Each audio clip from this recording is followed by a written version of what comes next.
لیکن اسد کیسر صاحب، آپ شہباز گل کی سرگرمیاں چیک کر لیں. وہ کون ہے شہباز گل؟ وہ واشنگٹن میں بیٹھ کے کیا کر رہا ہے؟ اور یہ تو وہ لوگ تھے جن کو شاید پالا گیا تھا کہ نواز شریف کے خلاف ایک بیانیہ بناؤ، ڈان لیکس کا بیانیہ بناؤ، کرپشن کا بیانیہ بناؤ. کس نے پالا تھا؟ جس کو ایکسٹینشن دی گئی تھی. بسم اللہ الرحمن الرحیم. میں ہوں طارق سمیر، ڈیلی ممتاز ڈیجیٹل کے ساتھ. ناظرین، موضوع دو ہیں جن پہ میں نے بات کرنی ہے. پہلا یہ ہے کہ شمالی وزیرستان میں دہشت گردوں کا ایک حملہ ہوا جس میں کرنل صاحب، کیپٹن صاحب اور فوجی جوان شہید ہوئے. پاک فوج کے افسران اور جوان ہمیں امن دینے کے لیے اپنی جانوں کی قربانیاں دے رہے ہیں. لیکن افسوسناک بات یہ ہے کہ پاکستان سے باہر بیٹھے ہوئے چند افراد، چند بگھوڑے، عدالتوں سے مفرور، سزا یافتہ، وہ شہداء کو بھی نہیں بخشتے.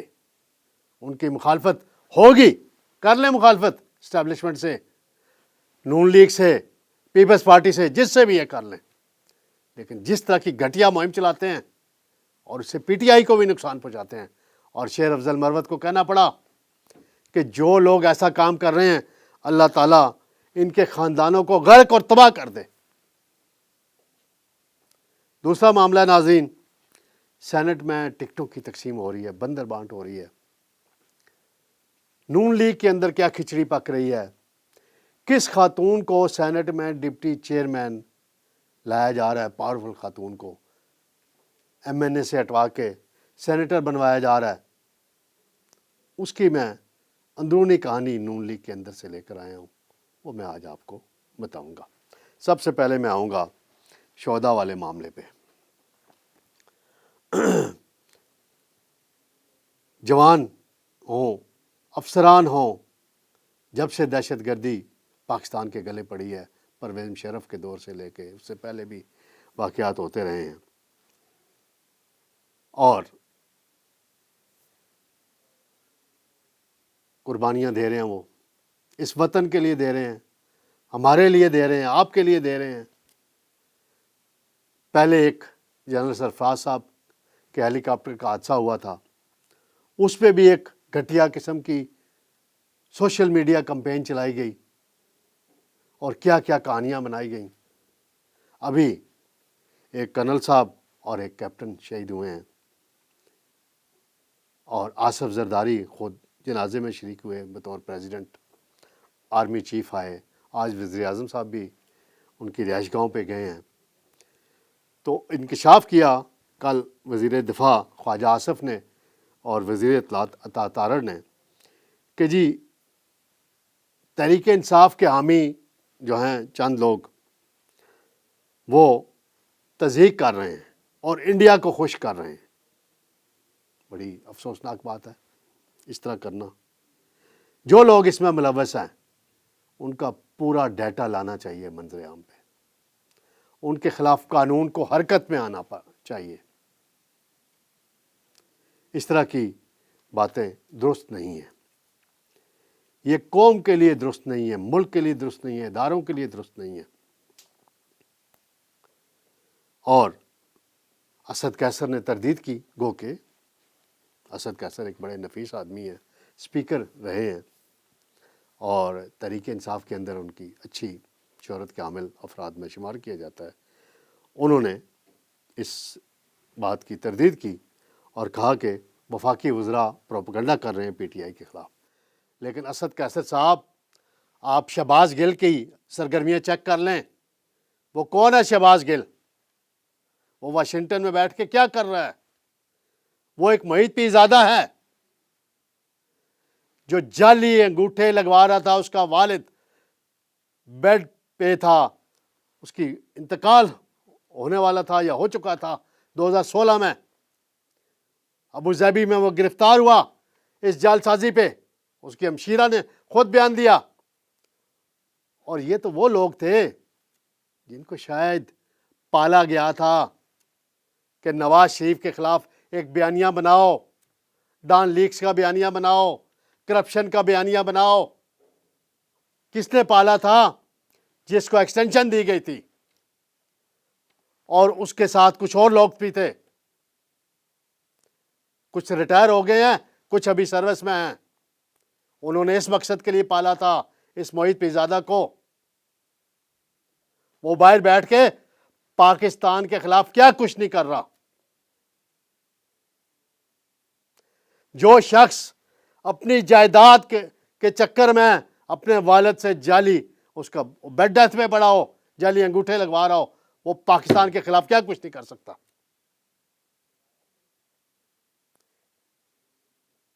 پھر شہباز گل کی جو کہانی ہے وہ سب کو پتا ہے. اس کو باہر کیوں جانے دیا گیا؟ پھر ای سی ایل سے نام کن عدالت، کس جج صاحب کے کہنے پہ نکالا گیا؟ ان سے بھی پوچھا جائے. وہ باہر بیٹھ کے آئی ایم ایف کے دفتر کے باہر مظاہرے کروا رہا ہے. میں یہاں داد دوں گا شیر افضل مروت کو. وہ پی ٹی آئی کا آج کل اچھے وہ عہدیدار ہیں، رہنما ہیں. انہوں نے رات کو ایک ٹی وی شو میں شہداء کے ساتھ یکجہتی کا اظہار کیا، اور جو مہم چلا رہے ہیں ان کی شدید مذمت کی، اور یہاں تک کہا کہ جو لوگ ایسی مہم چلا رہے ہیں اللہ ان کے خاندانوں کو تباہ کرے. یہی بات بیرسٹر گوہر کو کرنی چاہیے، یہی بات رؤف حسن جو ترجمان انہیں کرنی چاہیے، اور دیگر رہنماؤں کو. یہ جو عادل راجہ ٹائپ لوگ ہیں، موحد پیرزادہ ٹائپ لوگ ہیں، ایسے لوگوں سے لا تعلقی کا اظہار شہباز گل سے کرنا چاہیے. مسائل ہوں گے، اختلافات ہوں گے پی ٹی آئی کے اسٹیبلشمنٹ کے ساتھ. ایک زمانے میں نواز شریف کے رہے، بے نظیر بھٹو شہید کے رہے، لیکن کبھی کسی نے شہداء کے نام پہ اس طرح کی گھٹیا مہم نہیں چلائی. تو یہ بڑی افسوسناک بات ہے. ہاں، عطا تارڑ صاحب سے میں ریکویسٹ کروں گا کہ انہوں نے کل پریس کانفرنس تو دھواں کر دی، جذبات بھی مجروح ہوئے ہیں. انہیں چاہیے کہ ایسے لوگوں کا ایف آئی اے کے ذریعے، اداروں کے ذریعے ڈیٹا لے آئیں، قوم کو دکھائیں کہ یہ وہ لوگ ہیں. یہ اگر پی ٹی آئی سے ریلیٹڈ ہیں تو پی ٹی آئی کی قیادت کو بھی ان کا نوٹس لینا چاہیے، اور حکومت کو بھی ان کے خلاف سخت سے سخت کارروائی کرنی چاہیے. ناظرین، دوسرا معاملہ ہے، سینٹ میں ٹکٹوں کی تقسیم ہو رہی ہے آج کل، اور میں نون لیگ کے حوالے سے فی الحال بات کروں گا. پنجاب میں ایک خاتون ہے بشرا انجم بٹ، ان کو ٹکٹ دیا گیا ہے سینٹ کا. وہ پہلے ایم پی اے بنی ماشاءاللہ، پھر وہ ایم این اے بنی. ایم این اے وہ بنی جو سنی اتحاد کونسل کو نشستیں نہیں مخصوص ملی، اس کوٹا، وہ اضافی کوٹا ملا، وہ خیرات والا کوٹا بھی اس کو کہا جاتا ہے، اس سے ایم این اے بن گئیں. اب انہیں سینٹ کا ٹکٹ دے دیا گیا ہے خواتین کی مخصوص نشست پر ٹیکنوکریٹ کے طور پہ. وہ قریبی عزیزہ ہیں خالد شاہین بٹ صاحب، سینیٹر تھے ان کی. اب سوال یہ پیدا ہوتا ہے، ان کے کارکنی سوال اٹھا رہے ہیں کہ ایک خاتون کو 3 ٹکٹ کیوں دیے جا رہے ہیں. اس کا جواب تو نون لیگ کی قیادت ہی دے سکتی ہے. دوسرا، انوشا رحمان سابق وزیر آئی ٹی رہی ہیں، اور وہ 2018 میں شہباز شریف صاحب نے انہیں اس وجہ سے ٹکٹ نہیں دیا تھا کہ زاہد احمد کو ایک معاملے کی وجہ سے استعفیٰ دینا پڑا تھا. وہ وزیر قانون تھے. اس کی ڈیٹیل میں زیادہ اس وقت جانا نہیں چاہوں گا، کیونکہ ساری تفصیلات آئی ہوئی ہیں منظر عام پہ. پھر وہ غیر متحرک ہو گئیں، باہر چلی گئیں، کوئی جیل شیل بھی نہیں کاٹی انہوں نے. باقی تو نون لیگ کے سارا خاندان جو شریف فیملی جیل گئی، اور لیڈر بھی جیل گئے. پھر وہ دوبارہ آ گئیں، اور وہ الیکشن سیل میں اسحاق ڈار صاحب کی معاونت کرتی رہیں. وزیر خارجہ ہیں آج کل نون لیگ کے دفتر میں. اب اطلاع آئی ہے کہ انہوں نے سینٹ کے لیے کاغذ بھی جمع کرا دیے ہیں، اور مجھے نون لیگ کے اندر سے ایک اطلاع ملی ہے کہ انہیں سینٹ میں 2 عہدوں میں سے ایک عہدہ لازمی دیا جائے گا، بڑے عہدے. ایک سینٹ میں عہدہ ہے قائد ایوان کا ہوتا ہے، جو وزیر اعظم کی نمائندگی کرتا ہے قائد ایوان۔ اس وقت قائد ایوان کا عہدہ اسحاق ڈار صاحب کے پاس ہے، اور ہو سکتا ہے اسحاق ڈار صاحب وزیر خارجہ بن گئے ہیں تو ان کی مصروفیات اتنی رہیں کہ وہ سینٹ کو وقت نہ دے سکیں، تو انوشے رحمان کو سینیٹر منتخب کرا کے سینٹ میں قائد ایوان۔ اور دوسرا عہدہ ہے ڈپٹی چیئرمین سینٹ، تو ڈپٹی چیئرمین سینٹ کا عہدہ بھی انوشے رحمان کے لیے زیر غور ہے۔